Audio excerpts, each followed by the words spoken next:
শেষে আমরা সেই ভিউ খুঁজে পেয়েছি। যে সামনে আমার আপু, আর ওই যে ভিউ ওখানে হচ্ছে যে আমার আপুর শ্বশুর আছে, আমার আপুর হাজবেন্ড আছে, ওনার দেবর আছে, তার সাথে আরও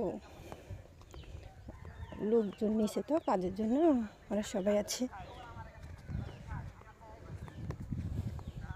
দেখেন স্বামীর জন্য কত টান ভালোবাসা। গরম ভাত গামলা মাথায় করে নিয়ে আসতেছে। আর আমার কি হয়েছে জানেন, তরকারি বাটি হাতে ছিল, তরকারি ঝোল পরে ভিডিও করতে সব নষ্ট হয়ে গেছে।